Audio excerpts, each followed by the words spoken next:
नमस्कार, खबरें जारी न्यूज 24 पर मैं हूं आपके साथ मकसूद खान। खास पेशकश में बात बीजेपी के मिशन 2024 की।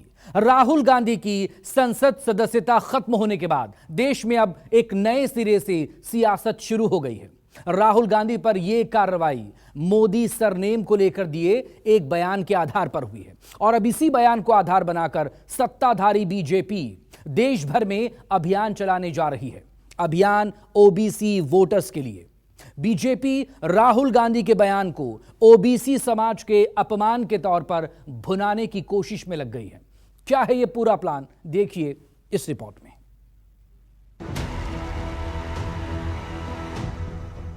नीरव मोदी, ललित मोदी, नरेंद्र मोदी, इन सब के नाम, इन सब चोरों के नाम मोदी मोदी मोदी कैसे? उन्होंने जानबूझकर पिछड़ों का अपमान किया है। ये ओबीसी का मामला नहीं है, ये नरेंद्र मोदी जी और अदानी जी के रिश्ते का मामला है। ये जो बोले मोदी सरनेम के लोग सारे चोर होते हैं, ये किसी ने आवाज रोकी उनकी? इस देश में लोकतंत्र है, इसलिए तो बोल रहे हैं ना वो। राहुल गांधी की लड़ाई ओबीसी समाज पर आई। पिछड़ी जातियों का अपमान।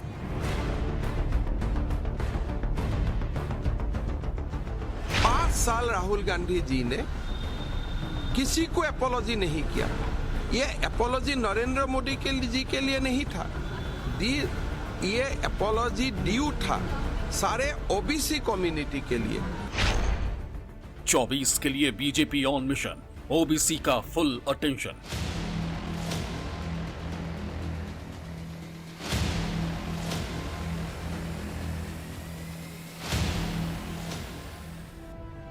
सियासत में एक बयान की क्या कीमत होती है, वो इस वक्त कांग्रेस और उनके नेता राहुल गांधी बखूबी समझ रहे होंगे।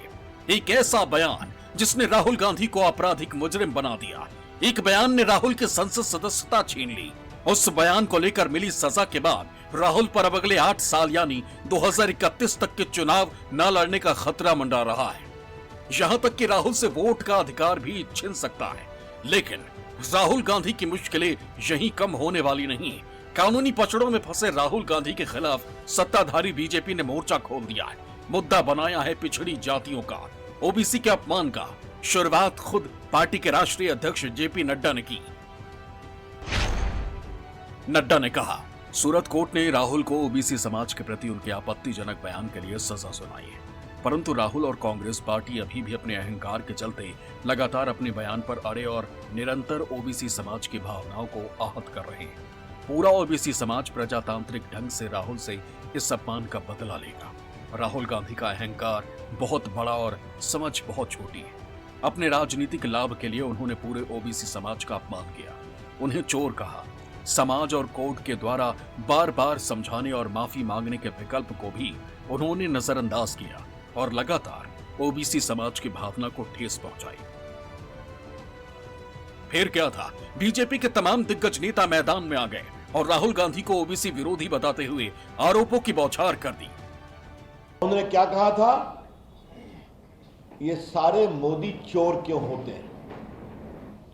मोदी बिहार, पूर्वी भारत, पश्चिम भारत में पिछड़े और अति पिछड़े समाज से आते हैं, सबसे बड़ी संख्या। तो श्रीमान राहुल गांधी ने पिछड़े समाज का अपमान किया था पब्लिक मीटिंग में। आलोचना करने का अधिकार है, गाली देने का अधिकार नहीं है। ये जो बोले मोदी सरनेम के लोग सारे चोर होते हैं, ये किसी ने आवाज रोकी उनकी? इस देश में लोकतंत्र है, इसलिए तो बोल रहे हैं ना वो। लेकिन सोच समझ के बोलना पड़ेगा। आप किसी को गाली नहीं दे सकते। और सबसे ज्यादा नरेंद्र मोदी के खिलाफ बोल रहे हैं, फिर भी कह रहे हैं आवाज दबाई जा रही है। कौन बोल रहा है जी नरेंद्र मोदी के खिलाफ? सबसे ज्यादा राहुल गांधी जी बोल रहे हैं, लेकिन बोलते समय ध्यान नहीं रख रहे हैं कि कोई परंपराएं भी होती है, सारी जाति चोर नहीं होती है। तो उन्होंने सारी जाति को, ओबीसी समाज को चोर कहा। मोदी सरनेम वालों को तो ओबीसी समाज में आक्रोश आ गया। कोई आदमी कोर्ट में गया, कोर्ट ने फैसला दिया।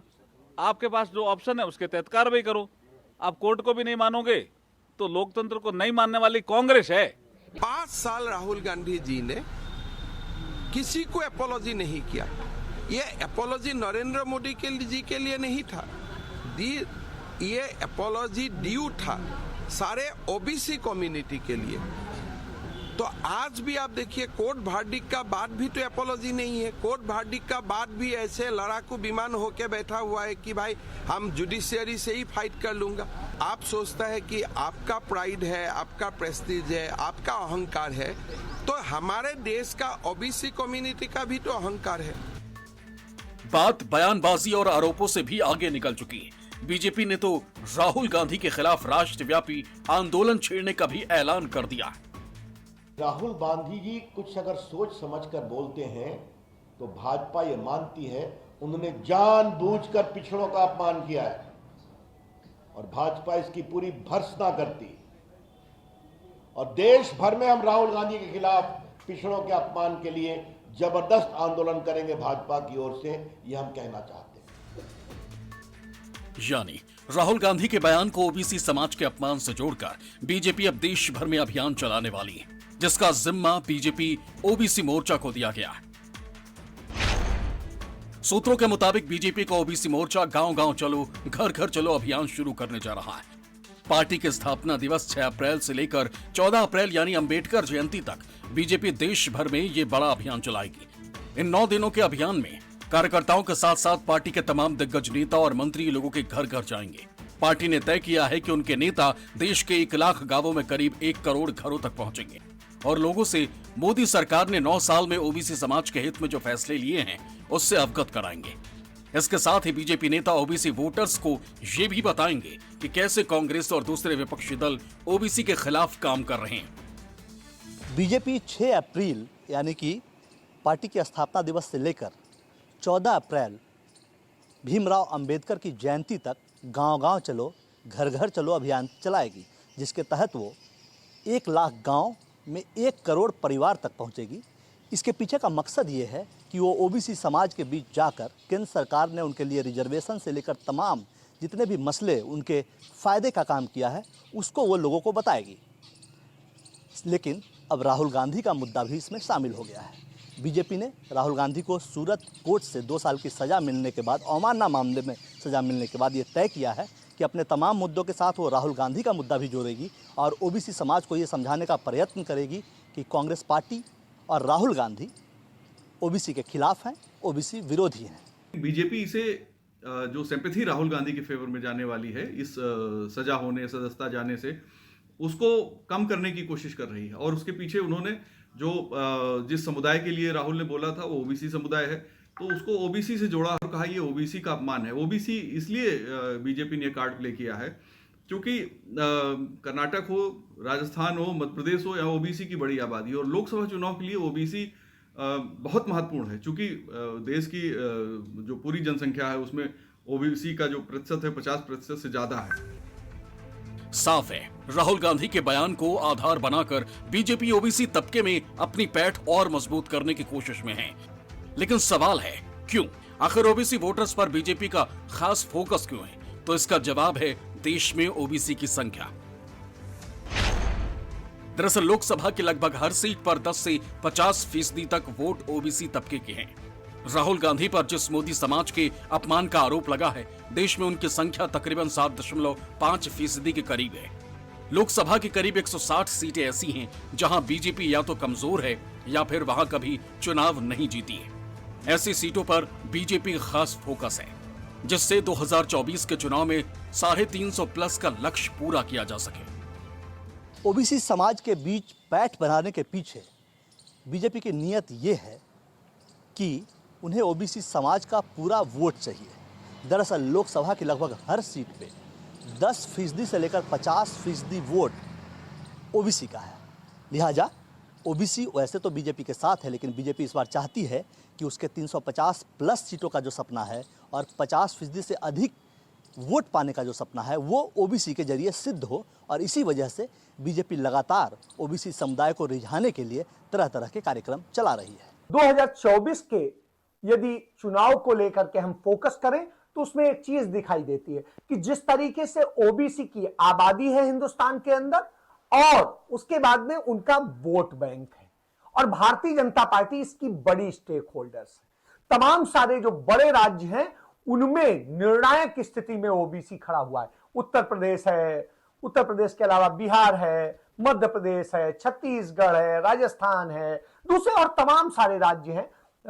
इसलिए आप ये समझ सकते हैं कि भारतीय जनता पार्टी को जो मेजर वोट शेयर वाले राज्य हैं उनमें यदि जीतना है तो ओबीसी को फोकस करना पड़ेगा। यही वजह है कि बीजेपी हर हाल में देश के तमाम ओबीसी वोटर्स को अपने साथ रखना चाहती है। लेकिन राहुल गांधी की माने तो ये मामला ओबीसी का नहीं बल्कि प्रधानमंत्री मोदी और अदानी से जुड़े रिश्तों का है। 20,000 करोड़ का है, जिसका मुद्दा उन्होंने संसद में उठाया था। मेरी पोजीशन बिल्कुल क्लियर है, ये ओबीसी का मामला नहीं है, ये नरेंद्र मोदी जी और अदानी जी के रिश्ते का मामला है।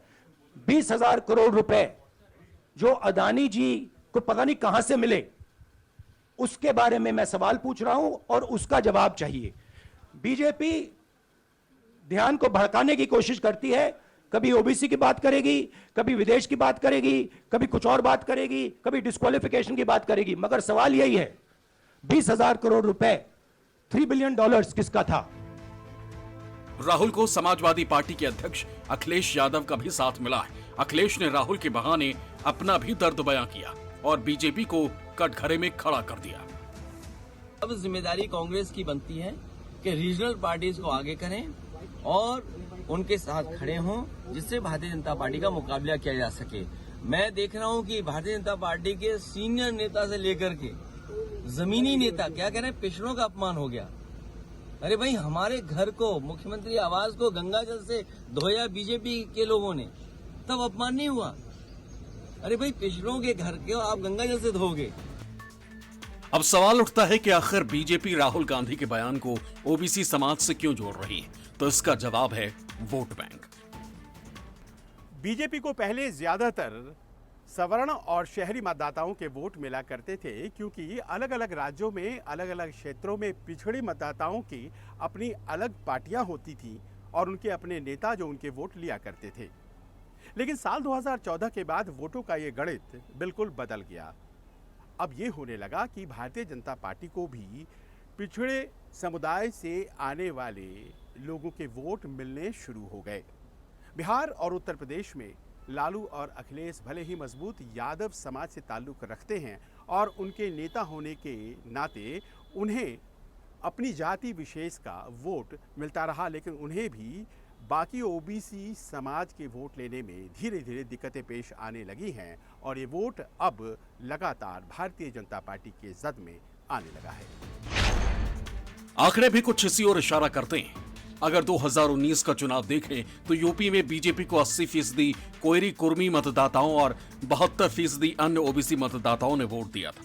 ओबीसी में ही आने वाले 91% जाट वोट बीजेपी के खाते में गया था। 2021 में जब ओबीसी के लिए संशोधन बिल लाया गया तो उस समय संसद में गतिरोध चल रहा था।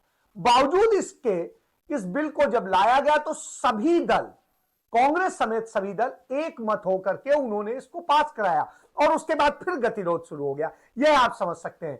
उत्तर प्रदेश के चुनाव को नजीर लें तो 51% वोट ओबीसी के भारतीय जनता पार्टी को मिले। यही वजह है कि भारतीय जनता पार्टी जानती है और 2019 के यदि चुनाव की उसको देखें तो 44% ओबीसी मतदाता थे। दरअसल मंडल आयोग की सिफारिश लागू होने के बाद से देश में पिछड़ों का वोट ही सत्ता का सुप्रीम तय करने लगा है। शुरुआत में पिछड़ों के वोट पर बड़ी पकड़ क्षेत्रीय दलों के नेताओं की रहती थी, लेकिन अब समीकरण बदल गए हैं। 1996 के लोकसभा चुनाव में जहां कांग्रेस को 25% ओबीसी वोट मिला था, वहीं बीजेपी के हिस्से में 19% ओबीसी वोट आए थे, जबकि क्षेत्रीय दलों को सबसे ज्यादा 49% ओबीसी कोटे के वोट हासिल हुए थे। 2009 तक ओबीसी वोट की स्थिति ऐसी ही रही। तब कांग्रेस को करीब 24% ओबीसी वोट, बीजेपी को 22% और क्षेत्रीय दलों को 42% पिछड़ा वर्ग वोट देता रहा। लेकिन 2019 के लोकसभा चुनाव में ओबीसी वोट का पूरा गणित बदल गया। तब कांग्रेस के खाते में ओबीसी का 15% आया, वहीं बीजेपी के खाते में पिछड़े वर्ग के मतदाता रॉकेट की तरह छलांग लगाकर 44% हो गए। जबकि समाजवादी पार्टी, आरजेडी जैसे क्षेत्रीय दल जो ओबीसी वोटर्स के सहारे अपनी सियासी नैया पार लगाते थे, उनके खाते में महज 27% ओबीसी वोट आए, जिसका नतीजा सबके सामने है। बीजेपी आज देश की सबसे बड़ी पार्टी है। केंद्र में अकेले दम पर सरकार चला सके उतने सांसद हैं। मौजूदा वक्त में देश की 303 लोकसभा सीटों पर बीजेपी का कब्जा। 2024 के चुनाव में बीजेपी अपने सीटों की संख्या को 350 से ज्यादा करने की कोशिश में जुटी। इसके लिए यूं तो पहले से तमाम मुद्दे थे, लेकिन अब उसमें राहुल गांधी का बयान भी जुड़ गया, जिसके बहाने ओबीसी वोटर्स को बीजेपी अपने पाले में करने की कवायद में जुट गई। दिल्ली से कुमार गौरव के साथ ब्यूरो रिपोर्ट, न्यूज़ 24।